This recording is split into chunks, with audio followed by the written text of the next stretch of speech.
Hello, my friends, and welcome back to Cafefe with Carlito. You know what? I can see here from my monitor that you can see my monitor right here. So I'm moving. How's that for latency? Look at that. Kind of weird. So things look a little different around here. First, I have to apologize for being so late. This is probably the latest show I've done, and it's mostly because I'm working at night, which has really screwed up my life. There's no other way to put it. And I know some people really like working at night. I'm not one of them, clearly. But the reason for that is simply that I can't get any kind of sleep schedule that's worth anything. So when I come home, I can zonk out for a couple hours maybe, but then I'm awake. My regular rhythm from 43 years on this planet has always been to wake up in the morning, and it's almost impossible to undo that. So it would probably be easier if I can come home and I could sleep for a solid 7 hours, but I can't do that. And after a few weeks of that, it really starts to compound and take a toll on my mental just capability. Sad to say, because it would be great to be able to work at night, and take care of the kids during the day or whatever. But I am, there's no other way to put it. I am dog shit during the day. And it makes me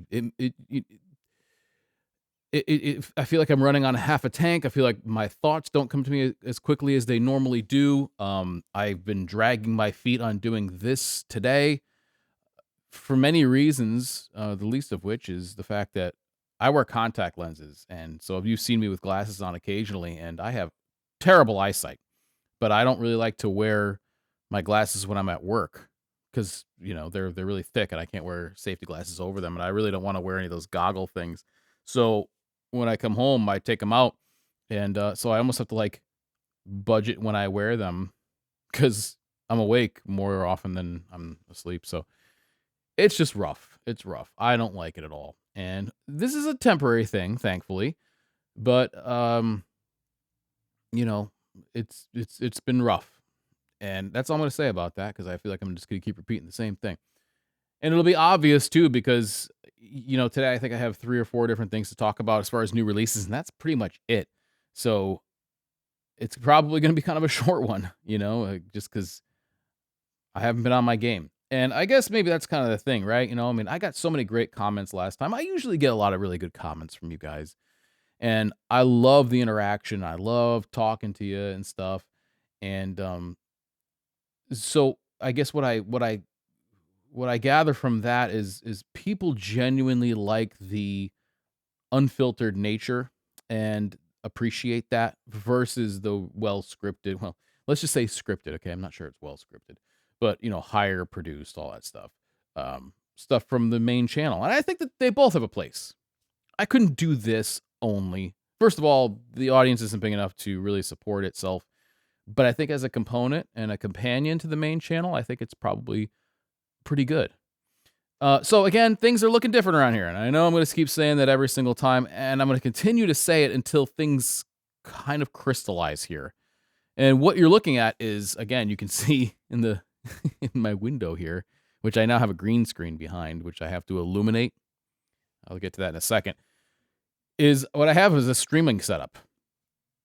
So what that means is I have the ability now to stream. Now I'm not streaming yet, obviously, but I hope to start maybe next week streaming these. I think that'd be a lot of fun. I've always wanted to have a back and forth with you guys and some sort of a collaborative kind of thing, I mean, that's always been like what I wanted to do with this, and that's the best way I can think to make this a true back and forth conversation. Now, getting to stream is not an easy thing. Originally, so I've streamed a couple times on my main channel, maybe 4 times, I think, and I used to do it when there was a milestone, and actually, I forgot how much I liked it. It reminded me a lot of, like, performing, like performing music. You had an audience, a live audience, and they could react in real time to what you're doing. Whereas right now, if I have to sneeze or something like that, I can cut it out.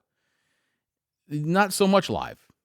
And as unedited as this usually is, I kind of have an out. I could sort of do that, and I think that it's going to be a fun challenge to be able to go through this whole thing and do it in a way that's live.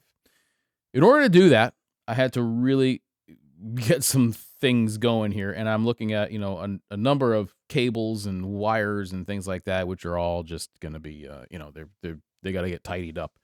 But in the beginning, especially, when you're trying to figure out what works and what goes where, you just kind of run things haphazardly until they work.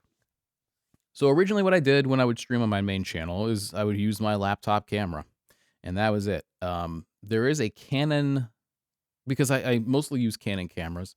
There's a Canon software thing that you can use to turn your camera into a webcam, and I believe I did use that one time before, but this is a more sophisticated setup because, let's face it, what I need to do is I need to be able to talk to you here, but then I need to be able to refer back to a screen so you can see what I'm looking at. And if I'm going to do that, well, then I might as well set this thing up for having a guest. And the table that you see me at here is an L-shaped table, and I have a microphone similar to this opposite me, so that when somebody comes here, I can have a good back and forth.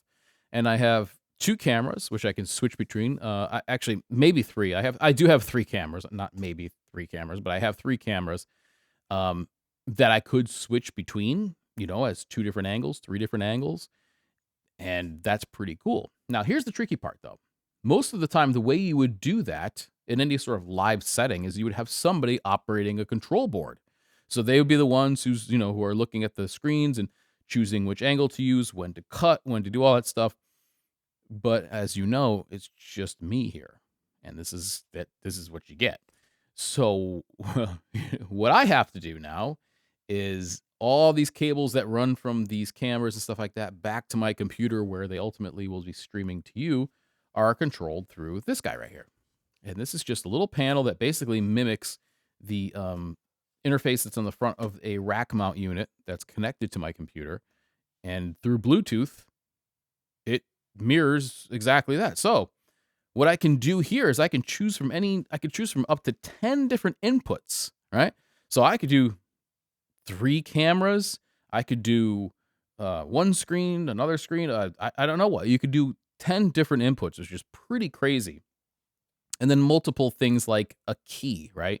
So that's why I have that green cloth back there that you see right now. Of course, I have to figure out how to, once I get everything situated, I'll make sure that there are no reflections in the window, as you can see right now, because that kind of ruins the whole thing.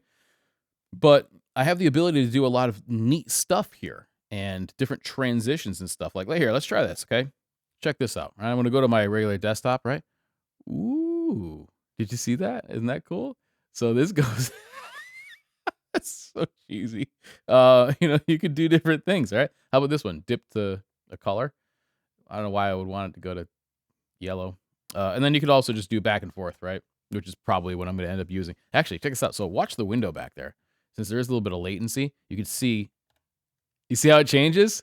So anyway, on one screen in front of me here, I have my live status, and so that's through a thing called Blackmagic Web Presenter 4K, and that'll show me my audio status, the bit rate, the data rate, the cache, all that stuff, and that's all really streaming stuff. And then to this side, I have a larger monitor, which is a duplicate of my computer screen, so that what I can do is use this as the computer screen, and you can see it when I click back to it. And then what I'll do is when I have somebody over there, I can say, so, that's interesting. What do you think about blah, blah, blah, blah? And then I can go ahead and fade it over. I don't like that. That's stupid looking. How do I do this? Okay, that's better. And I could fade it over to them. So that means it's a lot more for me to learn and use and figure out. But I like a challenge. So that's the future of this. It's always been the plan to be able to do this live and interact with you in real time. And I'm excited to see that happening. Now, the last tricky part of that, I think, is going to be, how do I upload with any consistency? Because I can't just go live whenever I feel like it. It has to be planned. You have to be able to know when this is coming so you can watch it. And the more I can schedule that, the better. So I'm hoping that maybe what I can do is make this a Saturday morning, Sunday morning kind of thing before everybody wakes up. And literally it is Cafefe with Carlito. and you're here with me, and we're just chatting. That's what I would like to do because balancing family, my job, and this and everything, and the main channel, it's challenging, and I'd like to do it, but I'd like to do it all well. And I think it's possible. So as long as we can compartmentalize and come up with time to do this, I think we'll be okay. So anyway, there are a few things I want to talk to you about today, right? I mean, like not just you didn't tune in to hear me talk about like, how hard it is to figure out streaming and like expose my ignorance to those things, but I'm sure that actually what you may want to know here is some of the new releases that have come out. And I think probably the most exciting, right? Let's see how this works now. You ready? Ready? We're gonna really try this now. Whoa. Well, actually, I guess you kind of saw this already, but the Jim Green custom boot builder is here. Now, this is not the exciting thing because this has been around for a long time. Have you ever done this before? I'd love to know. I know a few of you have sent me pictures of your builds, and that's really cool. Oh, look at that. So if you even look at the top here, you could see kind of what else is coming because I have them saved on tabs up there, which is, you know. Anyway, custom boot builder. What is on the custom boot builder? Well, let's do it together. I don't know if you've ever done this. It's fun. And if you haven't, it's just fun to go through the exercise. Well, how about that? It's the 719. This is something that people have wanted for a long time, and I'm really glad. Look, I'm going back to myself. And I'm really glad. I'm just really impressed with that. I'm going to keep using this little fader thing. Maybe I'll just keep cutting. I don't know. Figure it out. The 719 was originally on one of the narrower lasts. And again, I think that really it was the dressiest boot that they make. And, I think that made sense. But a lot of people wanted a wider boot. And I understand that. I have wide feet, but not like troublesome wide for me to size up a half solved the problem. But I could see where people would want a wider boot. Now you have it. So you can go right over here. Let's do this together. Let's build one. Because I got to tell you, as much as I, love the 719s that I have, I'd like to get a different one. So you go here, you choose your size, and then you go. That's the other thing. It gives you a running tally of what your total is right there. And that's pretty cool. So go to your next step. Here's the most exciting thing about this because you get to choose your last. Now, this is interesting the way this is done. I don't know.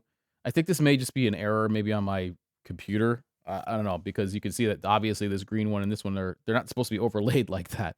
But that's kind of the way they're done. So you have your choice from a bunch of lasts, right? The Jim Green last. This is a nice wide one. I believe this is the one that's on the Razorback. You have your zero drop. You want a steel toe cap. Then down here, I think we have some ladies. So there's the men. That's the original one that it was built on. Here's the ladies last, and then steel toe zero drop last. And so you can choose between those. But let's go ahead with the one that I think people are most excited about, and that is the wide one. Now it brings you to this. You can look at your different soles, right? So this is cool because, the Jim Green, the 719 could be a bunch of different boots if you wanted it to be. The frog grip sole that's on there is really sticky. You could literally walk across glass or a polished marble floor with that thing. Whatever the compound, whatever the compound that they used for that rubber, it's very grippy. I love it. And again, the frog grip sole. I'm a huge fan of that sole. Love it. But let's say you didn't want that one. You want something with a little more bite to it, or maybe less. You can go ahead and choose that here. So what you have is the Kalahari mini lug, black lug right here. I think that would probably be really cool on the 719 because that would be a chunkier version of it. And then we go down here. We have our frog grip. That's the original, which I love. I think they did such a good job on this. The Bradbury, the tire wedge sole, which is one of those things that I just love that Jim Green does. They're so different, so unique, especially compared to what I see over here in the US, that this is, I don't know, I think it's almost like a no-brainer, right? If you're going to get a Jim Green and you're going to go all the way for something cool like that in South African, go with a tire wedge. You won't regret it. It's really, really cool. Natural lug, if you want to go for the Timberland type of look. The Falcon, a couple of those. Origo or Oringo. We got there together. A Ringo wedge, and I think that is the combination wedge, if I'm not mistaken, which is a great sole. I actually have that on my Baobab, which and it's a great combination sole. I think that combination wedge soles are um, really superior to regular Christie wedge soles in pretty much every single way. So you have that, your Oringo wedge, and then down here another color of the black tire wedge. So let's go ahead, and as much as I love the tire wedge, yeah, no, we're going to go with the tire wedge. Come on, we got to go with the tire wedge. Now, here we go.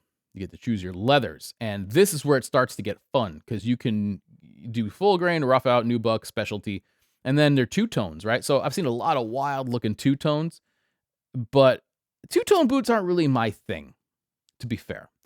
Their specialty, they have a couple really wild things in here, like this Afrique. That is a, let's see if they give us more of a description. Oh, okay. Shoot. I guess I just chose that. Well, anyway, that's a crazy looking one. I think that if, you know what, let's go here. We'll see if we can go back one. I get nervous because I'm not sure you can go back without restarting the whole thing. Yeah, see, so that's one kind of thing. All right, well, there's actually a picture of some of the two-tones. Looks like the African Rangers. I love that. All right, let's try this again. We're gonna zip through real quick. We're gonna go ahead down again, 719. We're just gonna go ahead and go with a 6 because we're not gonna do the 6 right now. Go with the wide last. Go with the tire wedge sole. And then, so we were back here. This is where we were. Specialty leathers and stuff, right? So you got your full grain leathers, a couple of different colors of that. I know they got black, brown, whatever. Nubuck is kind of like, think of it as suede that got a haircut. And then rough out. This is the one that I would be looking at here. So they have a lot of cool different colors here. These aren't really a great representation. I almost wish they would show you a boot that's in that color. It's very difficult for me to see this tan, which leans a little pink, to envision that. But if you know me, you know that I love green. And I would probably take this green, right? So that's what I would do. A green 719 on the wide last with tire wedge. Now we're talking that's some Jim Green kookiness. I love it. This is something I've never seen you be able to do anywhere else, right? So if you want a midsole, you can choose from like 4 different options here, right? Polywoven lasting board, right? So this is like if you wanted a less expensive, lightweight boot, you could do this here with the polywoven stuff. There's no reason to hate that. Again, I think it's very natural to say, well, we want leather within, right? Throughout the whole boot. And I agree. It's leather's fantastic. But there's certain situations where leather is not the best, right? Let's say you're going to be in wet conditions. Let's say you wanted a lightweight boot or just save a little bit of money. That's not a bad way to go about it. And the weight savings is significant. So I don't think it's such a bad thing to go with something like a polywoven lasting board or, a couple of different options here. But if you wanted to go full on, you could use the leather lasting board, leather midsole with black resin runner, which is, kind of cream of the crop. Let's just for cost's sake, let's go with the polywoven lasting board there.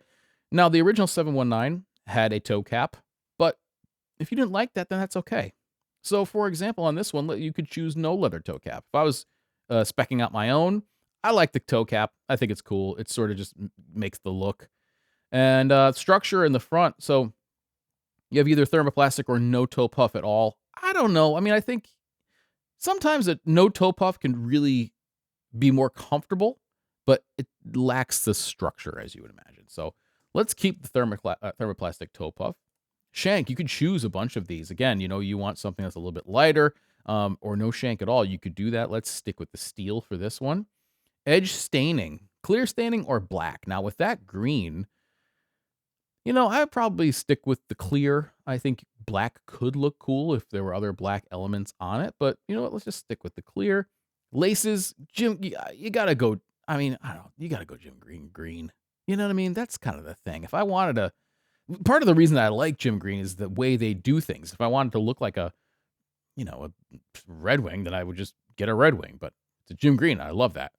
You can even change your upper stitching thread. So you can go through all of these different things. It could get pretty wild if you really wanted it to. Let's go olive on green. Why not? Pull loop. You want to change that? Remove it. Add a leather pull loop. Now, personally, I don't really like a leather pull loop. They tend to just hang up on your pants. So let's just leave it as is. Lining. So this is more or less, they call it double lasted or single lasted. And do you want a lining or not? Since, you know what, let's go single lasted on this one. An unlined boot can be really comfortable, especially in the hotter weather. Stitch down thread. You could even change the stitch down thread on this thing. You know, you really want to go like wild. So we went with olive stitching up there. Let's just do that. Shipping from the factory in South Africa. And then here you go. Look at this. You can even change things, right? You put a couple special requests in there. You can change your eyelet configuration, all that cool stuff if you really wanted to. Look, add an extra row of stitching, branding placements, different sizes for right, left feet. And there you go. There's our total, $345. Now, that's not cheap, but I was just able to completely customize my boot to the way I wanted it. You can still buy off the rack, but when they have to look at your order sheet and then make everything just the way that you specified it, that you can't do it in a very uh efficient way where you just line up a whole bunch and you're going to do a bunch of brown boots in once. You're going to do one off. So I'm sure there's a cost associated with that. But this is just such a cool thing to be able to do. And for the boot that you're getting, I still think they are a bargain. Plus, I'll say that Jim Green has a lot of very goodwill toward them. I mean, I'm sure part of it has to do with their anti-poaching stuff, the fact that they're a smaller company, they're different. People who have Jim Greens love them. It's like the cult of Jim Green, which is kind of cool, I think. And deservedly so. Gareth is a great guy.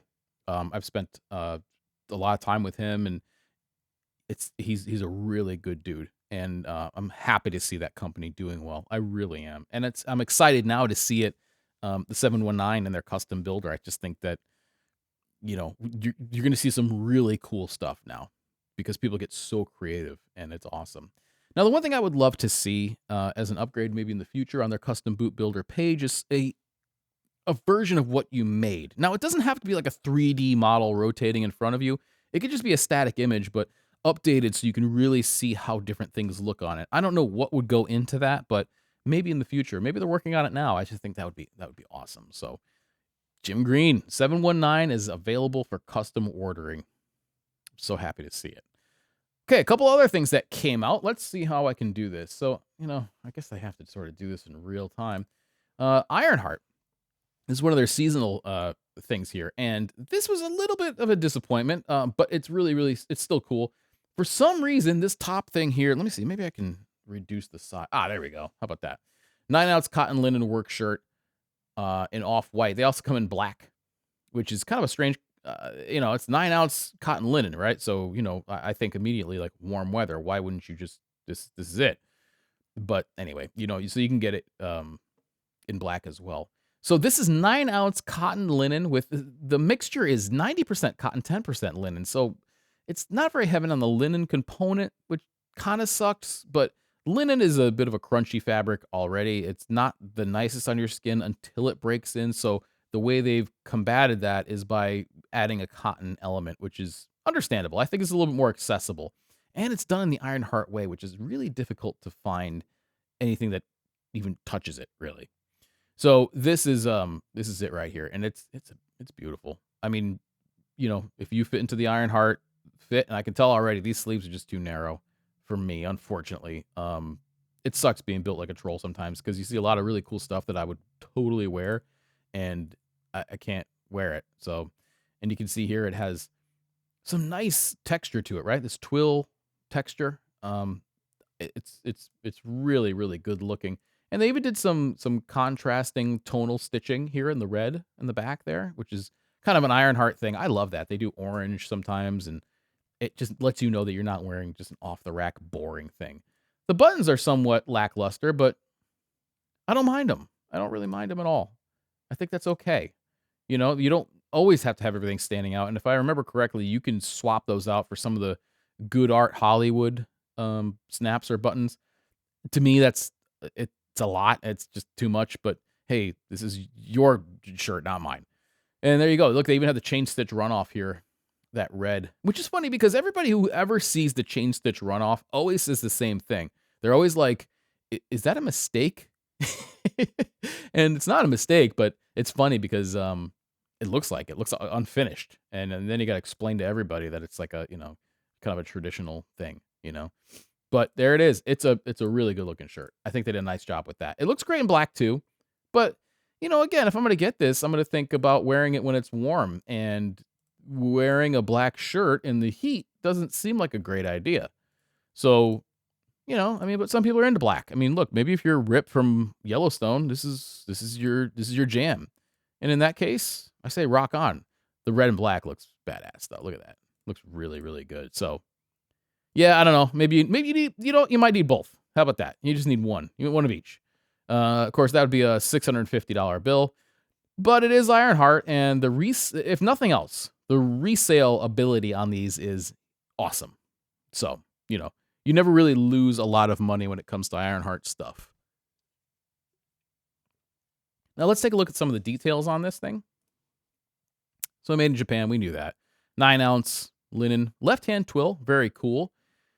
Reactive dyed warp and weft. So that means there's no color loss, tonal stitching, a lot of the stuff that you kind of can get on there, right? So here you have tonal 4-hole buttons, which can be upgraded to with 13 or 15 millimeter Good Art Hollywood buttons. Let's take a look at those buttons, because so here they are, right?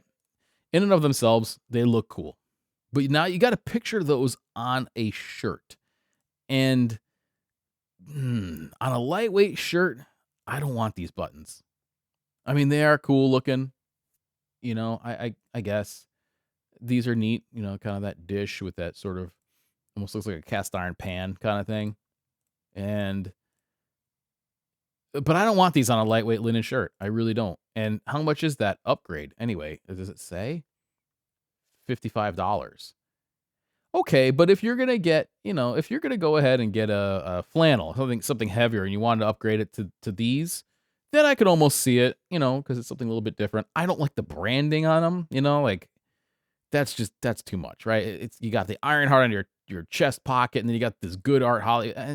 No, thank you. Maybe this one over here. I don't like big, loud branding all that much, but other people do. So, cool offering from Ironheart.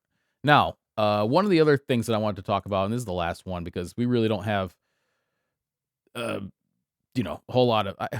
Listen, I'll just be honest with you. Okay, I've been tired, and I haven't really wanted to do much of anything when I come home.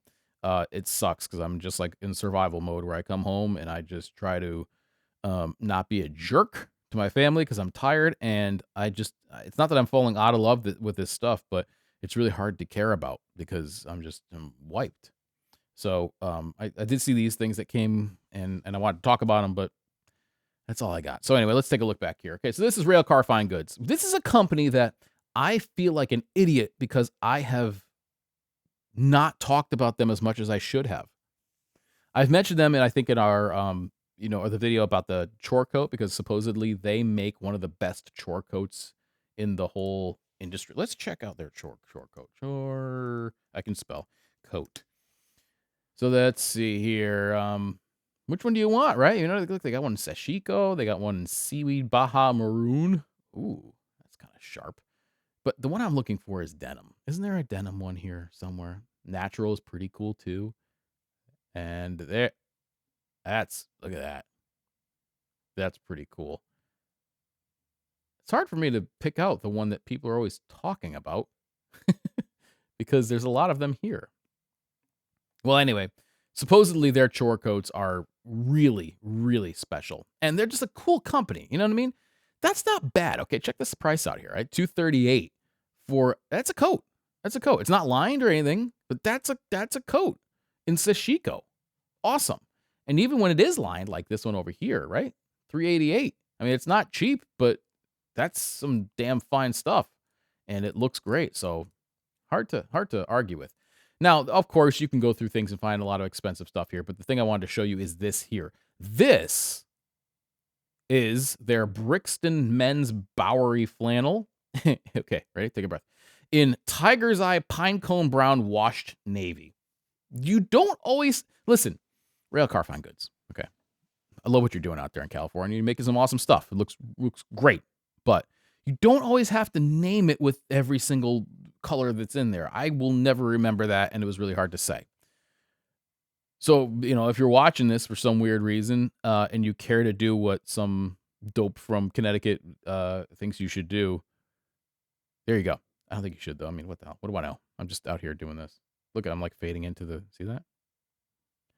It's all because of this fader right here. It's pretty cool. Let's cut right back to it so we can cut to the chase. Okay. So, Brixton Men's Bowery Flannel. Now, you're probably looking at this and you're going, wait a minute. That's a good looking flannel, Carl. And I would say, you're right. Insert name here. I'd say that's a nice looking flannel. There's nothing that's too wild about it. I don't see any like Western yoke on the shoulders or anything like that. There's buttons, no snaps. It looks like just a solid, nice looking flannel. And then you go, why is it that price? That's Walmart pricing. That's pretty amazing. And it's not like we're looking at extra small is available and that's why they're trying to get rid of it. It's still available in large, XL, double XL. What gives? Can you guess?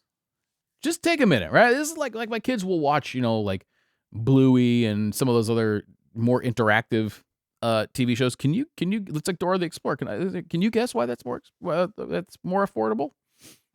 Well, if you said to yourself, I think that it's more affordable because of the cotton blend that you're looking at here, I would say good job. Because what we have here is a 60% cotton, 21% acrylic, 19% polyester blend. And that doesn't have to be a bad thing, okay? I mean, I know immediately maybe you're saying, well, I wish it was 100% cotton. Yeah, me too. But if you're looking at a significant cost savings, that's not such a bad thing. So this classic two-pocket flannel looks and feels like a favorite shirt from day one, designed with a signature vintage-inspired plaids and proprietary anti-scratch vegan wool tri-blend. That is the thing that I want to talk about here. This is interesting. So let's break that down a little bit. Anti-scratch. Okay, wool is sometimes a little bit, it can be itchy, right? That's kind of what I think most people would describe it as. It can be an itchy fabric. Vegan wool. Vegan wool. That is a strange thing to say because those two things can't, it's like saying vegan leather, right? It's just, it may be a similar feel. It might be somewhat like but it's not wool. So don't even think that it's wool, okay? And it's interesting too because I know that, vegans don't like to consume any animal products, but when it comes to wool, and especially, wool is something that is shorn from a sheep and it doesn't actually hurt the sheep. As a matter of fact, it's integral to the sheep's health. Wouldn't that be a good thing to wear wool? Anyway, vegan wool tri-blend. I don't know what they're talking about here, but if I had to guess, I think what they're doing is referring to these three materials as their tri-blend. And they're calling it vegan wool, which is kind of weird. You're calling cotton, acrylic, polyester wool. I think that's a little bit confusing. Now, again, the proof is in the pudding, right? So if you put this on and it feels great and it looks good on you and it's made well, then who gives a damn what they call it? But when I go down here and I look at this and I say, okay, wait, vegan wool, if I was just to read that and not see this, I would be confused. But I gotta say, I am happy that stuff like this exists because I think that having a shirt like this out there is good for everybody. And, anyway. Now, here's another thing I wanted to kind of ask you is Brixton. Here we are on Railcar Fine Goods, and I'm looking at something that says Brixton, which I assume is the name of the company. This, I think, would be the Bowery flannel would be the model name.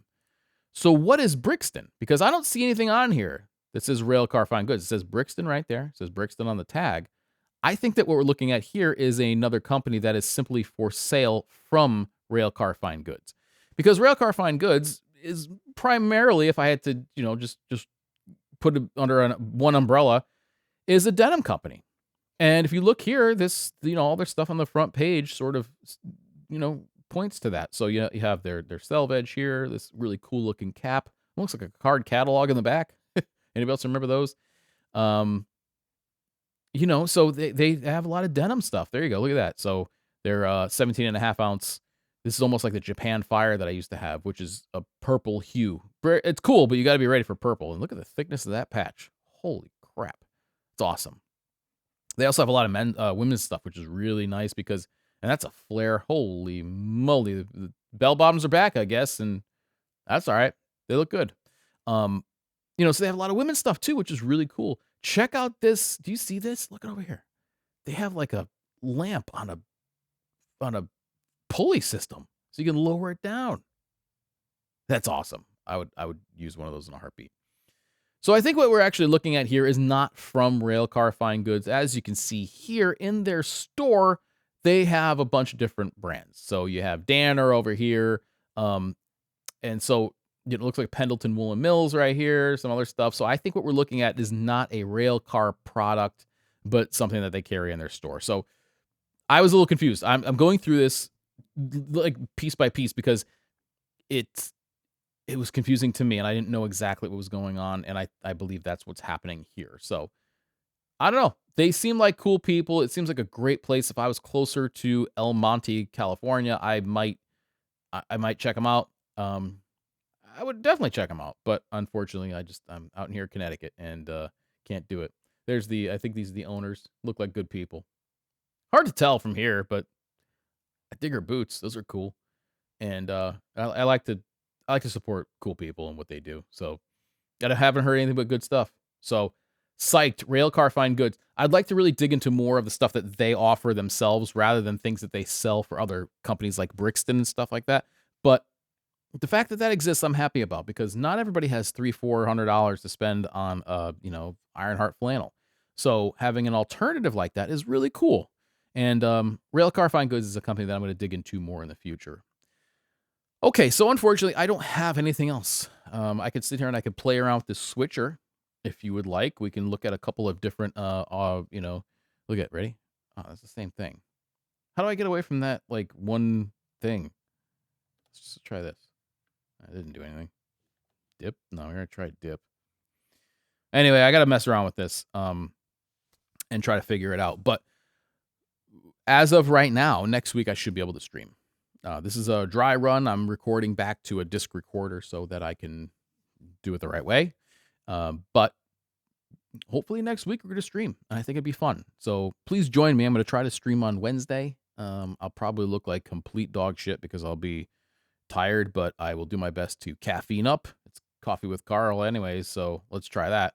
But let's give it a shot. We're going to go to the patrons only segment right now. But for the rest of you, have a great week. I hope you're working the day shift. I'll catch you next time.